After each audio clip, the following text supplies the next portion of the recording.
Tonight on Action TV, we look at the ongoing court proceedings pertaining to a papaya plantation which was destroyed on the night of the 7th of June 2010 in the Nagolagama area in Mahava.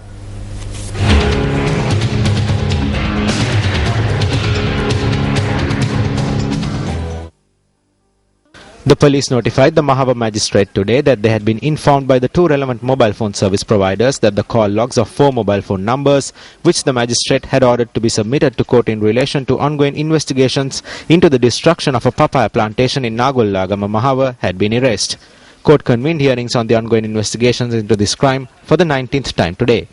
Incidentally, court ordered the police to present the call logs of these 4 mobile phone numbers and 2 fixed lines as evidence to the crime which took place on the night of the 7th of June 2010 on the 8th of September that same year. However, in the 15 hearings of the ongoing investigations which have been convened from that date up to today, the police failed to furnish court with the call logs of these 4 mobile phone numbers. At the time this crime took place, the 4 mobile phone numbers were being used by the farmer who owned the papaya plantation, the headquarters police inspector attached to the Mahava police station at the time, the monk who is a suspect in the crime, and a 3-wheeler driver employed by the monk when he travelled outside the Vihar area he was residing at. Nevertheless, the police submitted a compact disc to court today, stating that it could be used as an evidence in this case. The police informed court that the compact disc contained the report of an individual who had arrived at the destroyed plantation a few days after the crime had been committed. Accordingly, the court ordered the police to submit the compact disc to the Attorney General and submit a report to court on the 3rd of October.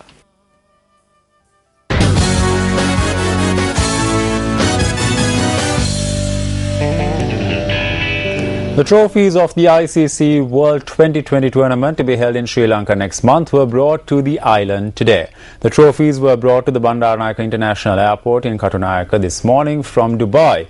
The trophies were later paraded from Golf Face in true T20 flamboyance and spirit with elephants, dancers and drummers and reached the Independence Square. The trophies were then formally received by the Minister of Sports Mahindananda Alutgamage from the Chief Executive of the International Cricket Council, David Richardson, at the Independence Square this evening. The 21-day tournament kicks off on the 18th of September with host Sri Lanka taking on Canada in the first encounter.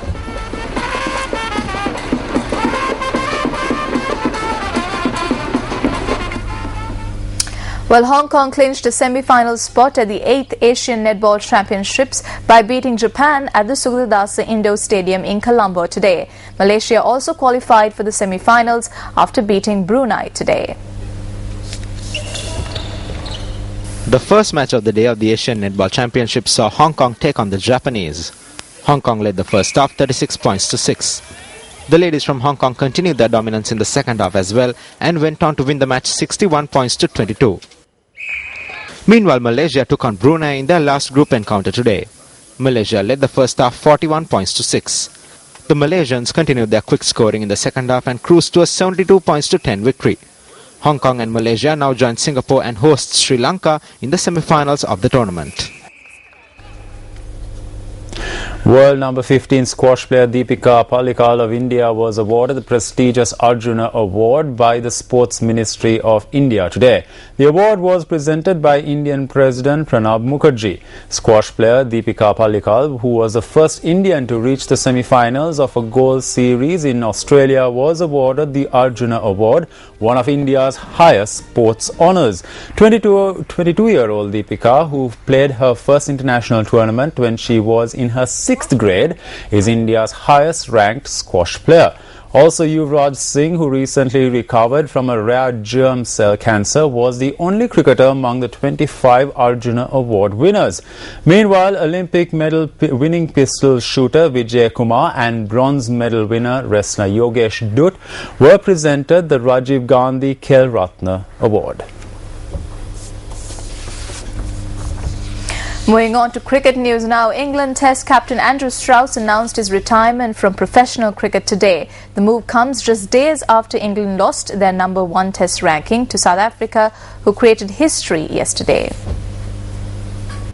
England captain Andrew Strauss, who oversaw back-to-back Ashes wins over Australia and took England to the top of the Test rankings, announced his retirement from professional cricket today.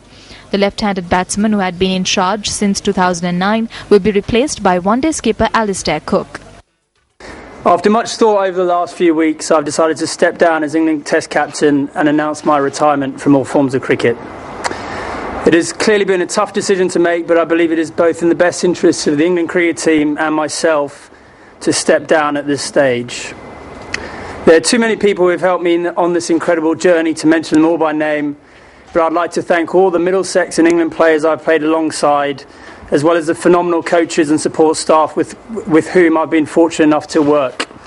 Particular mention has to go to Andy Flower and Duncan Fletcher in that regard. England suffered an 80-run defeat yesterday against South Africa in the second one international to end its run of 10 consecutive wins.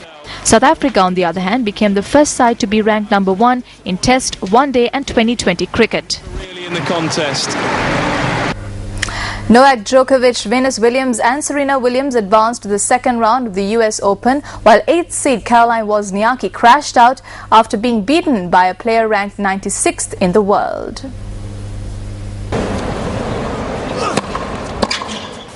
Djokovic could hardly have hoped for an easier start to the defence of his US Open title when he eased into the second round with a 6-love, 6-1, 6-love victory over Italian Paolo Lorenzi yesterday.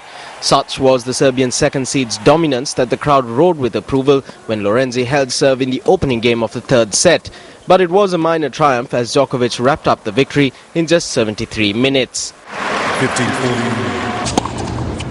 8th seed Caroline Wozniacki of Denmark was dumped out of the US Open when she lost to the unseeded Irina Camelia Begu. The Romanian, ranked 96th in the world, demolished the former world number 1 6-2, 6-2 in 81 minutes. Venus Williams overpowered Bethany Matek-Sands 6-3, 6-1 in the first round. Now she has a tough second round match against the 6th seed Angelique Kerber from Germany. Serena Williams brushed off the challenge of fellow American Coco Vandeweghe in the first round match at the US Open yesterday. 4th seed Williams won 6-1, 6-1 in just 55 minutes to book her place in the second round against Spain's Maria Martinez Sanchez.